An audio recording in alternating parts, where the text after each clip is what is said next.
오늘 본문 말씀을 통해서 교만한 자를 낮추시는 하나님, 이런 제목으로 말씀을 상고하며 은혜를 나누고자 합니다. 오늘 말씀을 통해서요, 이 느부갓네살 왕의 그 꿈, 전에도 제가 말씀드렸지만 우리가 지금 신약 시대에는 꿈을 따라가는 것은 옳지 않습니다. 꿈을 꾸었어도 그 꿈이 맞아도 꿈을 따라가지 말고 우리에게 하나님께서 주신 하나님의 말씀을 따라서 살아가야 합니다.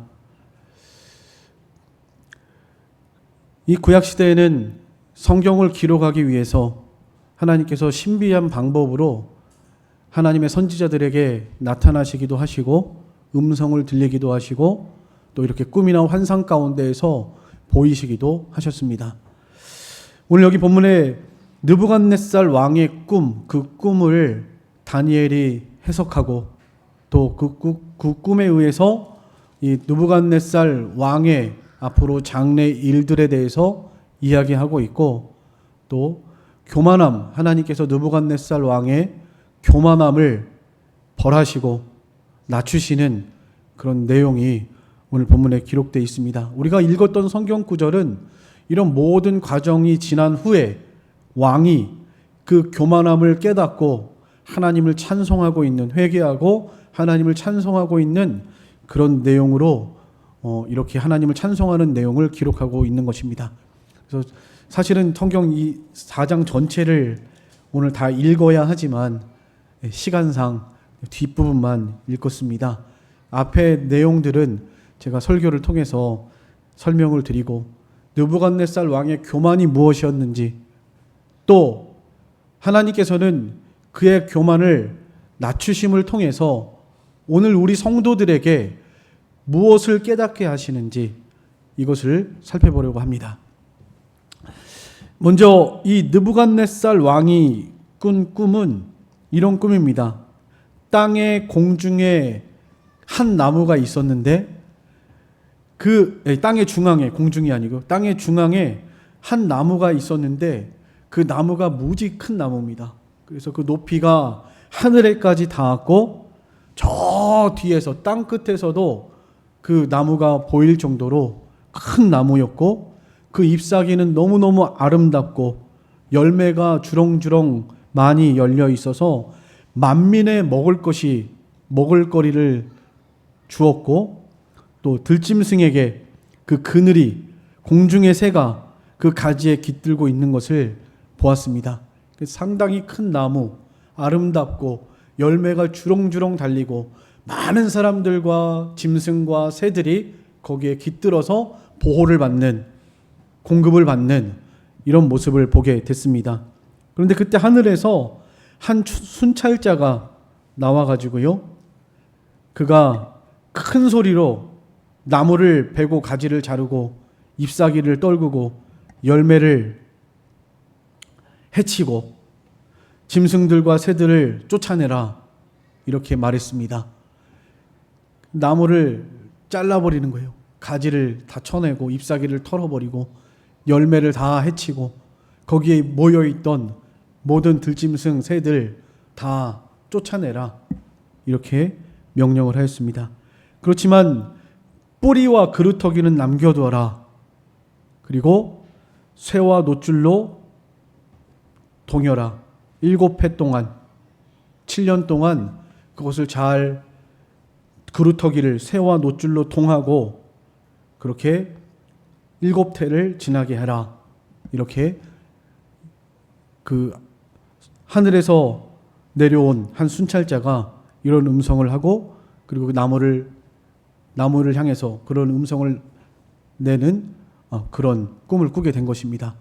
이렇게 느부갓네살 왕이 그 꿈을 꾸고 처음에는 굉장히 아름답고 풍성하고 뭔가 좋은 꿈인 것 같았는데 나중에 보니까 한 순찰자가 나와서, 천사와 같은, 하나님의 사자와 같은 이런 순찰자가 나무를 베어버리라, 그리고 다 쫓아내고 대신에 그루터기와 뿌리는 죽이지 말고 남겨두었다가 7년 동안, 7해 동안에 그를 쇠와 놋줄로 봉해라, 동이고 있어라, 이런 음성을 이렇게 들은 것입니다. 느부갓네살 왕이 이러한 꿈을 꾸고 굉장히 번민했습니다. 그래서 사람들을 다 불렀지만 아무도 그 꿈을 해석해 줄 자가 없었습니다. 그때 전에도 이 느부갓네살 왕의 꿈을 해석했던 이 다니엘, 그 전에는 약 지금으로부터 한 30년 전입니다. 30년 전 초기에 바벨론 느부갓네살 왕이 이제 제국을 건설해 나가기 시작한 그 시점에서 그 우상 깨트린 거 저번에 말씀드렸죠. 바벨론 왕을 통해서 하나님이 온 세계를 다스리게 하시는, 또 그렇게 하시는 이유가 하나님이 징계의 몽둥이로서 이스라엘 백성들을 이렇게 치시려고 하시는 그런 뜻이 있으셨기 때문에 하나님이 그 악한 날에 적당하게 사용하시기 위해서 그렇게 느부갓네살 왕의 꿈에서 그렇게 나타나셔서 하셨습니다. 그리고 그 후로 30년이 지났어요. 그리고 정말 많은 일들을 이렇게 많은 나라를 정복하고 많은 업적들을 쌓고 이런 때입니다, 지금. 근데 이런 꿈을 꿨는데 끝이 좋지 않잖아요. 그래서 너무 궁금하고 이것에 대해서 알아보려고 사람들을 불렀는데 아무도 그 꿈에 대해서 해석해 줄 수가 없었고, 다니엘이 생각이 나서 다니엘을 다시 왕 앞에 불렀습니다. 그래서 다니엘이 그 꿈에 대해서 이제 느부갓네살 왕에게 해석해 주는데, 그 해석에 대해서 이 나무는 왕이십니다, 이렇게 말합니다. 그 나무는 느부갓네살 왕이십니다. 왕이 자라서 견고하여지고 창대해지고 22절에 하늘에 닿았으며 권세는 땅 끝에 미칠 것입니다. 22절에 그렇게 말했습니다. 그러나 하나님께서, 지극히 높으신 하나님께서 왕에게 사람들에게 쫓겨 들짐승과 함께 살고 소처럼 풀을 먹고 하늘 이슬에 젖고 7대를 지나게 될 것입니다, 이렇게 말씀하고 있습니다. 25절에요. 그 이유에 대해서 말하고 있는데요. 25절 한번 같이 읽어보겠습니다. 우리 25절, 성경 25절, 성경을 보세요. 25절입니다. 25절 다 같이 읽겠습니다. 시작. 왕이 사람에게 쫓겨나서 들짐승과 함께 살며 소처럼 풀을 먹으며 하늘 이슬에 젖을 것이요 이와 같이 7대를 지낼 것이라. 그때 지극히 높으신 이가 사람의 나라를 다스리시며 자기의 뜻대로 그것을 누구에게든지 주시는 줄을 아시리이다. 26절.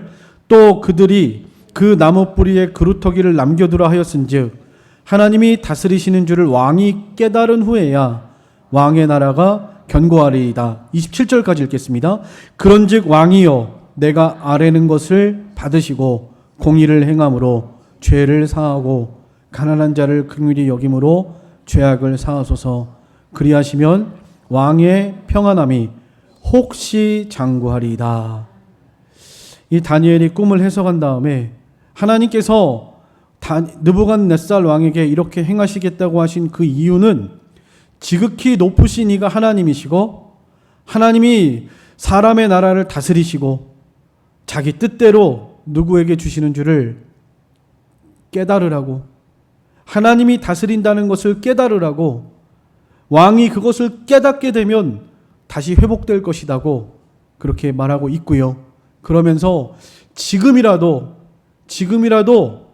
왕이 하나님 앞에서 의를 행하고 죄를 사하시고 가난한 자들을 긍휼히 여기시고 하나님이 기뻐하시는 일을 행하소서. 하나님의 말씀을 순종하고 하나님이 기뻐하시는 의와 공의를 행하고 긍휼을 베푸소서, 이렇게 말하고 있는 것입니다. 그러면 혹시 하나님이 지금 이렇게 내리셨던 이 재앙을 혹시 멈추실지도 모르니까 지금이라도 그렇게 하나님 앞에 자신을 낮추고 회개하고 그렇게 깨달으시라고 간곡히 다니엘이 권면하고 있는 모습이 오늘 여기 다니엘의 꿈의 해석입니다.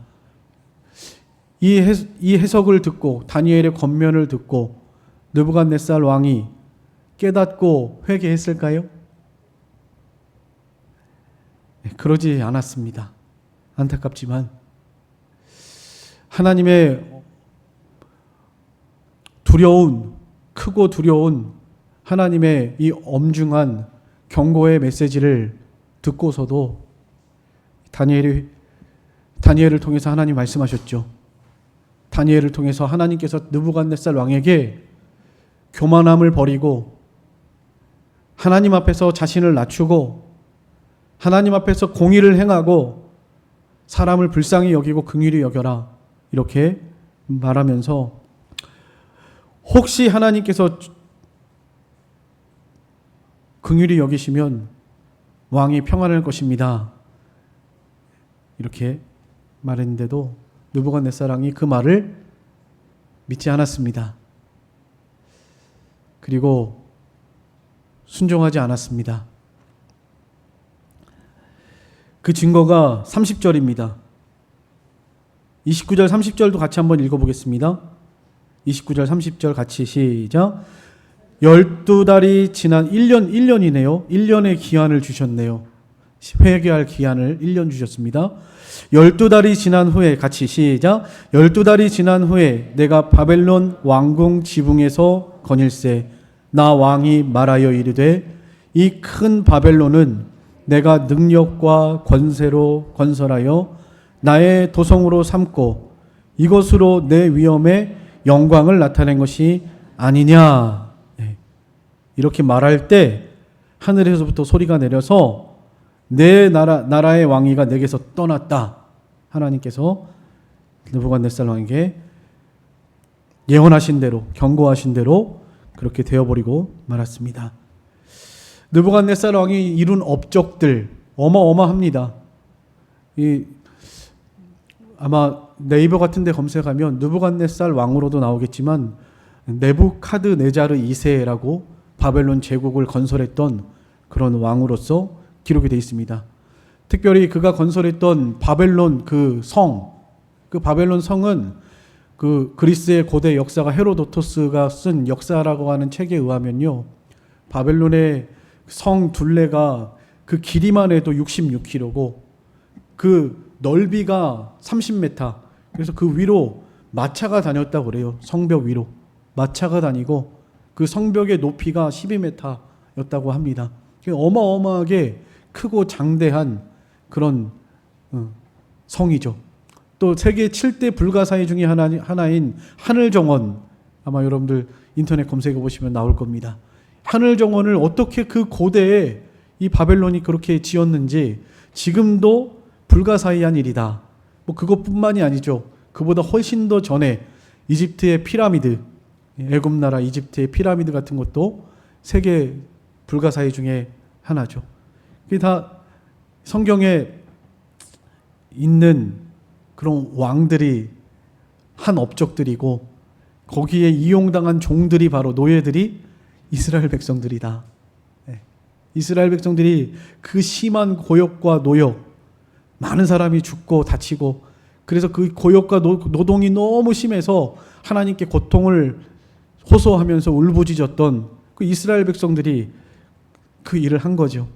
애굽의 노예, 또 바벨론의 노예였던 이스라엘 백성들이 이렇게 다 한 겁니다. 그냥 하나님께서 제발 좀 하나님의 백성들을 불쌍히 여겨라. 너가 함부로 그렇게 대하지 말고 좀 그들에게 긍휼을 베풀어라. 이런 말을 하고 있는 거예요. 너무나 또 공의롭지 못한 일들이 많이 있으니까, 하나님 앞에서 의롭지 못한 일들을 너무나 많이 행하니까요. 뭐 우리가 역사적으로도 잘 아는 것처럼 과거 역사의 제국주의 그 통치자들은 그 권력이 어마어마했죠. 그래서 정말 법 위에 있었고 말 한마디만 하면 그냥 누구라도 다 해할 수 있는 그런 절대 권력가였습니다. 그러니까 얼마나 불의한 일을 많이 행했겠어요. 그러니까 하나님 앞에서 제발 지금이라도 공의를 행하고 불쌍히 여김으로 네 죄를 좀 사해라. 다니엘이 그렇게 말한 것입니다. 회개하고 너 위에 하나님이 있다는 것을 알고 너에게 권세와 능력을 주신 분이 하나님이시라는 것을 알고 좀 하나님 앞에 겸손하게 두렵고 떨림으로 그렇게 살아라. 그러면 혹시 하나님이 너에게 평안함을 주실지 모르니까, 이런 내용인 거예요. 근데 그가 회개하지 않으므로 깨닫지 못하고 자신을 낮추지 않고 교만하게 이 큰 바벨론은 내가 능력과 권세로 내가 건설했고 이것은 나의 도성이고 내 영광을 위한 것이다. 이 모든 것은 내가 한 것이다. 내가. 이렇게 고백한 것입니다. 이게 교만이죠. 이런 것이 바로 교만이죠. 이렇게 교만할 때 하나님께서 하나님의 말씀대로 7년 동안 짐승과 같이 했다고 그랬습니다. 그 역사가의 그런 책에도 보니까요, 마지막 이 느부갓네살 왕이 마지막 이 왕 치세 중에 마지막에 정신병으로 앓았다고 해요. 아마 이게 여기서는 뭐 이렇게 짐승처럼 막 이렇게 됐다고 표현을 하고 있는데 짐승과 같은 삶을 산 것이죠. 정신병이 들어서. 우리가 말년에 이렇게 치매로 고생하시는 분들 보면은 마치 어린아이처럼 또 때로는 정말 동물처럼 그렇게 보이기도 합니다. 저희 할머니도 마지막에 치매를 앓다가 돌아가셨는데 사람도 못 알아보고요. 막 이렇게 오물도 벽에다가 막 칠해놓고요. 그렇게 경건하시고 이렇게 믿음 생활 하셨던 분인데도 신우회가 걸리시니까 얼마나 화를 내시던지 마지막에 그러시더라고요. 어쨌든 그렇습니다. 이 느부갓네살 왕도 약간 정신병이 걸려서 좀 짐승과 같은 그런 모습. 근데 우리가 이따가 말씀드리겠지만 이 느부갓네살 왕만 이런 것이 아니고요. 우리가 교만하면 우리도 짐승과 같은 삶을 살 수밖에 없다라는 것을 먼저 좀 말씀을 드리고 싶습니다. 이것은 느부갓네살 왕의 이야기가 아니고 오늘날 우리들의 이야기가 될 수 있다라는 것을 꼭 기억하셨으면 좋겠습니다. 우리들도 하나님을 하나님으로 인정하지 않고 하나님의 뜻대로 하나님의 공의로 살아가지 아니하고 자기를 위해서 욕심을 위해서 다른 사람들을 무참하게 해하고 긍휼을 행하지 아니하고 자기 유익만을 위해서 이기주의로 살아간다면 우리도 마찬가지 짐승과 같은 삶이나 다름이 없다라는 것을 먼저 기억하면서 오늘 이제 중요한 것, 이 교만이 무엇인지 또 하나님께서는 이 느부갓네살 왕의 교만을 통해서 우리들에게 무슨 말씀을 하고 싶으신지 그것을 잠깐 생각을 해 보려고 합니다. 하나님께서는 우리에게도 이 교만을 경계시키시고 교만하지 않도록 우리에게 늘 두렵고 떨림으로 엄중하게 경고하고 계십니다. 이 교만은 하나님이 제일 싫어하는 우리 성품 중에 하나예요. 제일 싫어하는 죄는 우상 섬기는 죄인데 탐심이 이 교만이 우상을 섬기는 것과 같다고 그랬습니다. 우상, 거만한 마음, 교만한 마음이 우상 섬기는 죄와 같다고 그랬어요. 그러니까 이 교만은 하나님이 너무너무 싫어하시는 죄요. 잠언에 보면 교만은 하나님이 미워하시는 우리 사람의 그 성품 중에 제일 첫 번째로 나옵니다. 교만. 그래서 잠언 18장 12절에는 교만은 무슨 선봉이라고 그랬죠? 한번 같이 읽어보시죠. 잠언 18장 12절 13절 같이 읽겠습니다. 시작. 사람의 마음의 교만은 멸망의 선봉이요 겸손은 존귀의 길잡이니라. 사연을 듣기 전에 대답하는 자는 13절이 아닌 잠언 8장 13절. 잠언 8장 13절에 여호와를 경외하는 자는 교만이 행하지 않는다. 이렇게 말하고 있습니다. 교만은 멸망의 선봉이고요. 여호와를 경외하는 자는 교만하게 행하지 않는다. 이렇게 말하고 있습니다. 그러니까 우리가 느부갓네살 왕의 교만을 통해서 우리가 깨달아야 할 것은 우리도 교만하면 망한다. 교만은 패망의 선봉이다. 여기만 기록된 거 아니에요. 여러 군데에서 기록되어 있습니다. 그래서 우리가 이 교만에 대해서 늘 경계해야 하는데 오늘 이제 제일 중요한 거, 그렇다면 이 교만이란 무엇인가? 이죠. 교만이란 무엇인가? 뭐 국어사전에 보니까, 네이버 검색해 보니까요, 그 사전적인 의미는, 그 의미보다 사실 더 중요한 것은 하나님의 거기 보면 라이프 성경사전에 보면 그렇게 나오더라고요. 교만에 대해서 좀 설명하고 그 뒷줄에 하나님의 은혜와 도움을 부인하는 최고의 범죄 행위다. 이렇게 기록되어 있습니다. 이 라이프 성경사전은 이제 기독교 성경사전인데요. 교만에 대해서 뜻풀이를 그렇게 해놨더라고요. 교만에 대한 일반적인 뜻풀이와 함께 하나님의 은혜와 도움을 부인하는 최고의 범죄 행위다. 네. 이 교만은 하나님의 은혜와 도움을 부인하는, 또 잊어버리는 최고의 범죄 행위다. 성경적인 근거를 좀 찾아보겠습니다. 신명기 8장 11절로 20절 거기 같이 읽겠습니다.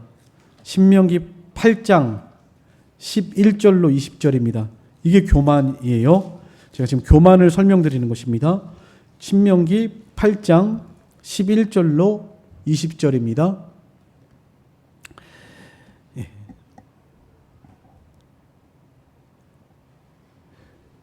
좀 길지만 중요하니까요. 같이 읽겠습니다. 시작. 내가 오늘 내게 명하는 여호와의 명령과 법도와 규례를 지키지 아니하고 내 하나님 여호와를 잊어버리지 않도록 삼갈지어다.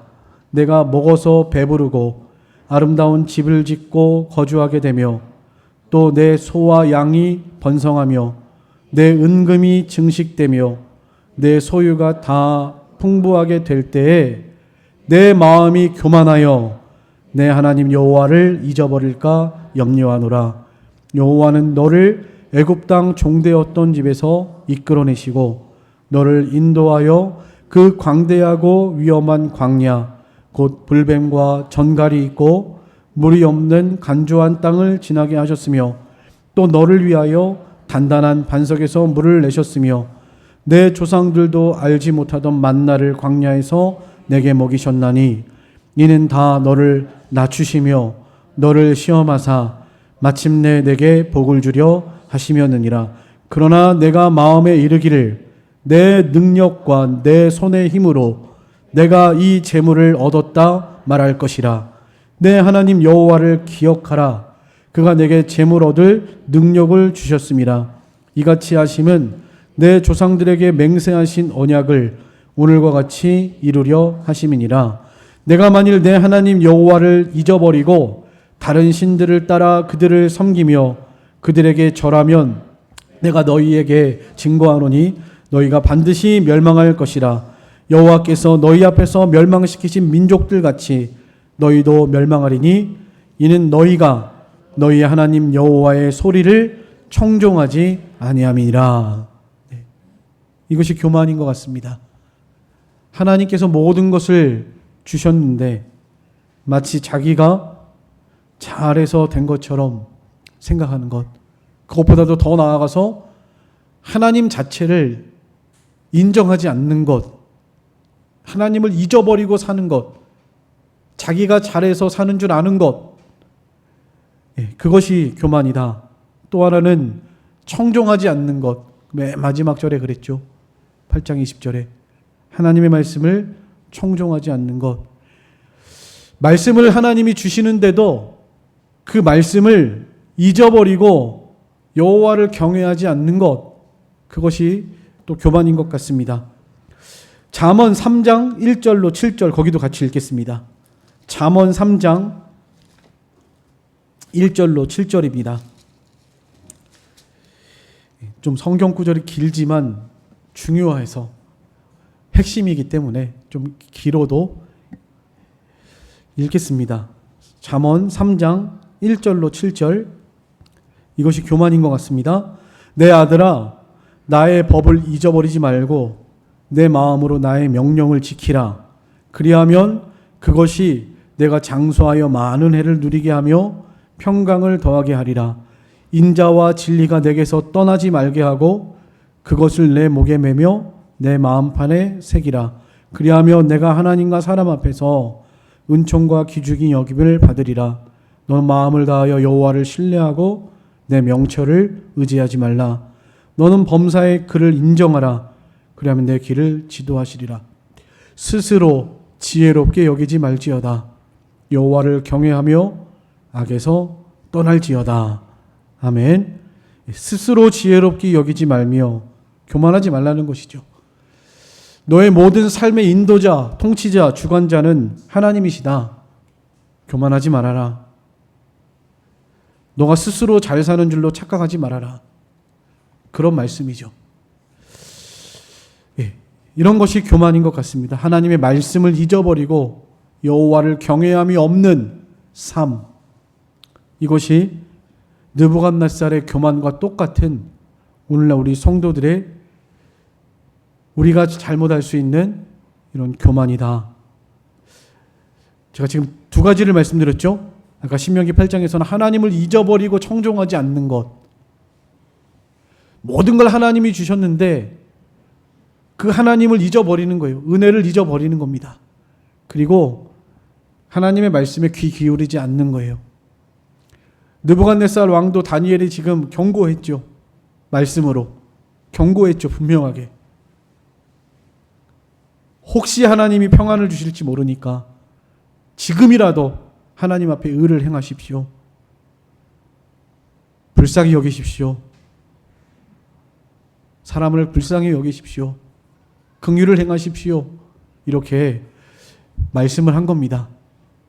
그리고 1년 딱 기회를 더 줬네. 아까 12달이라고 그랬죠. 1년 동안 이 교만함을 회개하지 않고 그대로 하나님의 그 징계가 임했다는 것을 보게 됩니다. 말씀을 잊어버리고 하나님을 잊어버리고 청종하지 않는 거예요. 하나님이 계속 말씀하시는데도 안 들리는 거예요. 그리고 말씀을 잊어버리고 여호와를 경외하지 않는 것, 스스로 지혜롭게 스스로 잘 되어서 사는 줄로 알고 그렇게 하나님의 말씀을 잊어버리고 여호와를 경외하지 않는 것, 그것이 교만이고요. 또 한 가지, 세 번째는요, 받은 은혜를 보답하지 않는 것, 교만입니다. 역대하 32장 25절입니다. 역대하 32장 25절.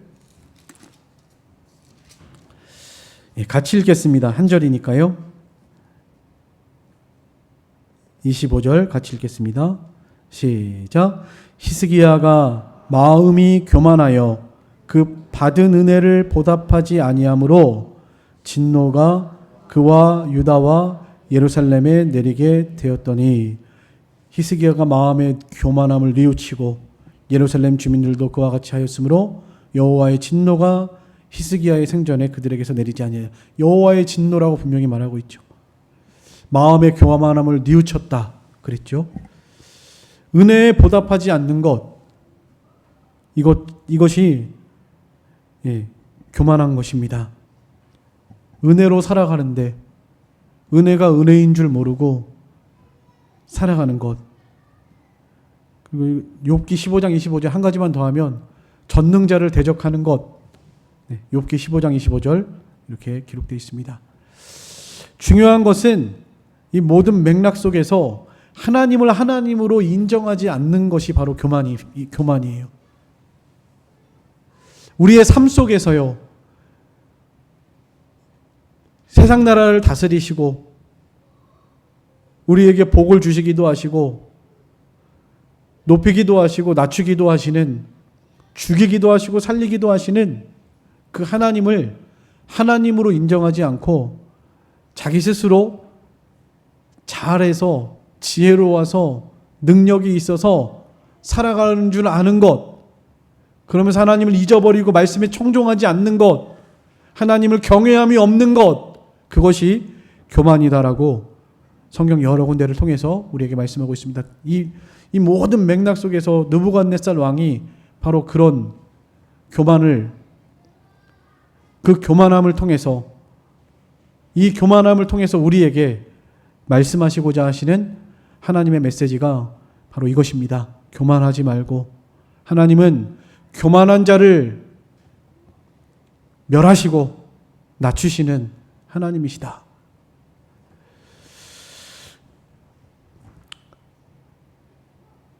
우리가 하나님 앞에 겸손해졌으면 좋겠습니다. 지금도 이렇게 우리 교회 성도들을 생각하면서 기도하면서 하나님의 말씀을 하면서도 너무나 하나님을 인정하지 않고 자기 생각대로 살아가는구나 하는 것들을 정말 많이 느끼고요. 그래서 하나님 앞에 너무나 두렵고 떨리는 마음으로 말씀을 선포하는데도 그 말씀이 잘 들려지지 않고 하나님의 말씀을 청종하지 않는 이런 모습들을 볼 때 많이 힘들어요. 많이 힘듭니다. 예수님께서 과원지기의 비유로서 우리에게 말씀하셨죠. 밭에 무화과 나무를 심었는데 3년이 지나도 열매를 맺지 못하는 거예요. 그래서 주인이 그 나무를 베버려라, 도끼를 들고 나무를 베버려라 그랬습니다. 근데 그 과원지기가 주인에게 달려가서 1년만 더 참아달라고, 내가 부지런히 물을 주고 거름을 주어서 열매를 맺도록 하겠습니다. 1년만 하나님 더 참아주세요. 여기 지금 1년이 또 나오는데요. 딱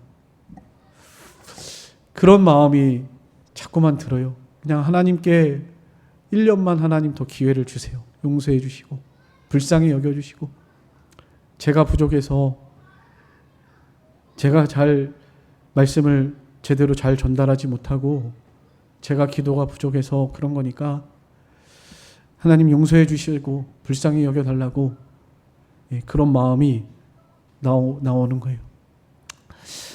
이미 도끼가 나무 뿌리에 놓여 있는데 이제 그루터기만 남기는 거예요. 다 베버리면, 찍어내버리면. 그렇다고 하나님이 사랑하시는 하나님의 백성들을 죽이고 멸망시키지는 않죠. 완전히 멸하시지는 않습니다. 때로는 징계의 몽둥이를 들어서 이스라엘 백성들을 징계하셔서 70년 포로 생활하게 하시고, 징계의 몽둥이를 들어서 우리를 채찍질 하시기도 하지만 그렇다고 해서 멸망시키시는 건 아니죠. 나무가 이미 도끼가 나무 뿌리에 놓여 있는데 좀 그런 마음이 자꾸만 들어요. 그래서 우리가 하나님 앞에 좀 전심으로 우리 자신들을 돌아보고, 나는 혹시 하나님 앞에 교만하게 행하지 않는가? 오늘 교만에 대해서 제가 말씀드렸는데 하나님은 이 교만을 정말 미워하시고요, 교만한 자를 낮추시는 하나님이십니다. 우리가 겸손한 마음으로 하나님의 은혜와 하나님의 은혜를 받는 우리가 됐으면 좋겠습니다. 겸손은 그럼 그 반대겠죠. 겸손은 내 힘과 내 능력으로 사는 것이 아니라 하나님의 은혜로 산다라고 고백하는 것입니다. 그러니까 하나님을 두려워하고 하나님 앞에서 의를 행하려고 하고 하나님 앞에서 바른 선택, 하나님이 기뻐하시는 선택을 하려고 하는 것이죠. 그것이 바로 겸손한 삶이라고 할 수가 있겠습니다. 우리가 하나님 앞에 겸손한 자, 하나님이 절대로 물리치지 않으시고 은혜 주시는 하나님이시라는 것을 믿고 신뢰하고 살아가셨으면 좋겠습니다. 세상적으로는 겸손하려면 환난과 핍박도 당할 수 있고요, 낮아지게 되고요. 예수님이 하나님의 말씀에 순종하시려고 이 땅에 오셨죠. 그리고 저 더러운 하찮은 피조물들에게 멸시를 당하셨죠. 매를 맞고 죽으셨죠. 예수님이 그러셨죠. 내가 말 한마디만 하면 12영도 되는 천사가 와서 다 없애버릴 그럴 힘이 없는 줄 아느냐. 그러나 내가 이렇게 낮아지고 죽어야 하는 것은 하나님의 의를 이루기 위해서다 라고 하셨죠.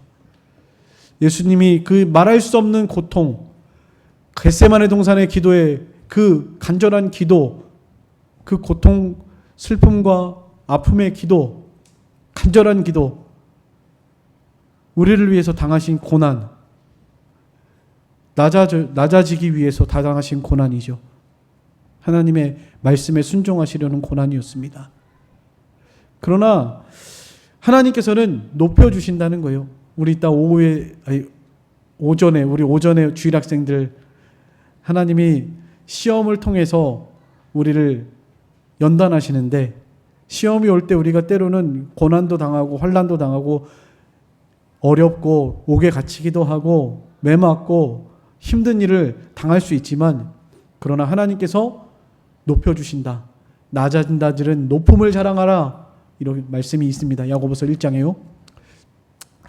믿음 지키다가 낮아지면 높아질 것을 자랑하라는 거예요. 우리가 하나님 앞에 믿음을 지키다가 때로는 이런 낮아지고 여러 가지 시험을 당할 때 힘들고 어렵겠지만 그러나 믿음을 지키고 하나님을 신뢰하고 나가면 하나님이 보호해 주시고 지켜 주신다는 거죠. 우리 지난주에 말씀드렸던 이 다니엘의 세 친구들, 다니엘의 세 친구들도 풀무불에 던져지는 고난이 있었지만 그 죽임 당하는 고난 아니에요. 그렇지만 그 안에서 하나님이 그들을 함께 하시고 사망의 음침한 골짜기에서도 안위해 주시고 머리털 하나 상하지 않도록 지켜주셨잖아요.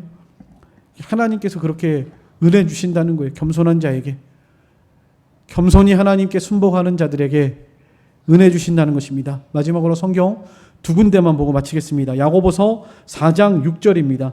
야고보서 4장 6절.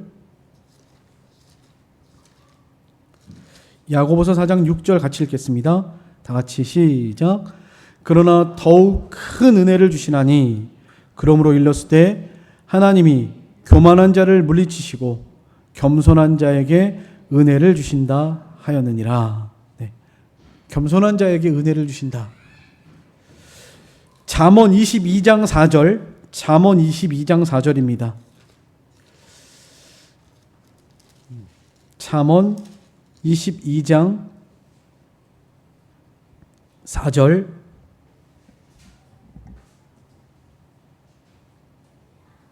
같이 읽겠습니다. 시작. 겸손과 여호와를 경외함의 보상은 재물과 영광과 생명이니라. 다 주신다고 그랬죠.